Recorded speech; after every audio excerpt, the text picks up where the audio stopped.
Supreme কোর্টের নির্দেশে নজিরবিহীনভাবে কেন্দ্রীয় বাহিনী দিয়ে ভোট হচ্ছে কন্টাই কোঅপারেটিভ ব্যাংকে।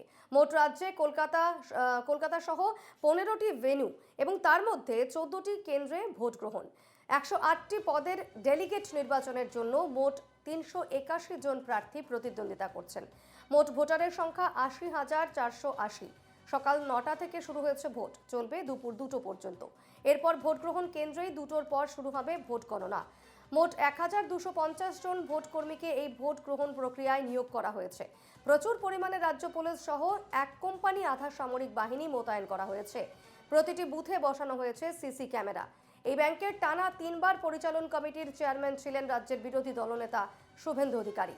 শুভেন্দু অধিকারী বিজেপিতে যোগদানের পর তাকে অপসারণ করা হয় এই ব্যাংকের চেয়ারম্যানের পদ থেকে। এই মুহূর্তে আমার সঙ্গে সরাসরি রয়েছেন প্রতিনিধি সঞ্জীব দোবে। সঞ্জীব, কন্টাই কোঅপারেটিভ ব্যাংকের নির্বাচন এই মুহূর্তে কি ছবি?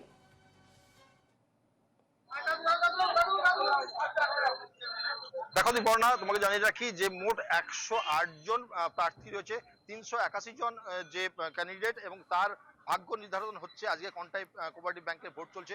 মহিষাদল যে কেন্দ্র, সেই কেন্দ্রে কিন্তু কড়া নিরাপত্তার সঙ্গে যারা ভোটার আছে তাদেরকে ঢোকানো হচ্ছে। তোমাকে দেখাতে পারি যে দেখো, ব্যাপক পুলিশ বাহিনী এখানে রাখা হয়েছে এবং 80,480 জন মোট ভোটার রয়েছে।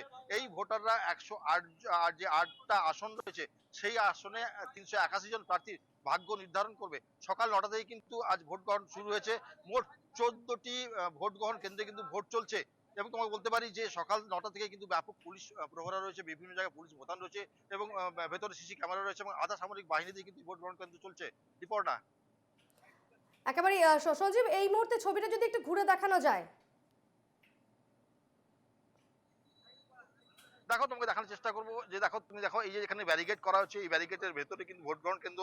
এখানে পুলিশের ব্যাপক পুলিশ প্রহরা রয়েছে। প্রত্যেক ভোটারকে কিন্তু চেক করে এখানে ঢোকানো হচ্ছে, তাদের নথিপত্র দেখা হচ্ছে যে সঠিক তারা ভোটার কিনা, সেই ভোটার ভেতরে যাচ্ছে এবং সেখানে যে কিন্তু ভোট যে গ্রহণ চলছে তোমাকে দেখা যাবে। এছাড়াও কিন্তু এখন রাস্তার দিকে প্রচুর সিভিক ভলেন্টিয়ার এবং পুলিশ রাখা হয়েছে এবং যারা ভোটার আছে তাদেরকে এখান থেকে প্রথম থেকে চেক করে করে আস্তে আস্তে ঢোকানো হচ্ছে এবং 100 মিটারের মধ্যে বেশি জমায়েত করতে দেওয়া হচ্ছে না, কেননা যেহেতু 8ই ডিসেম্বর একটি ভোট গ্রহণকে কেন্দ্র করে কিন্তু নন্দীগ্রামে ব্যাপক উত্তেজনা তৈরি হয়েছিল, বোমাবাজি হয়েছে এবং একজন তৃণমূল কর্মীর মৃত্যু হয়েছিল। সেই নিরাপত্তা ব্যবস্থাকে দিকে নজর রেখে আধা সামরিক বাহিনীতে কিন্তু এই কন্টাই কোঅপারেটিভ ব্যাংকের নির্বাচন চলছে। রিপোর্টার একেবারে আমাদের সেদিকে নজর থাকবে। আপাতত ধন্যবাদ সঞ্জীব।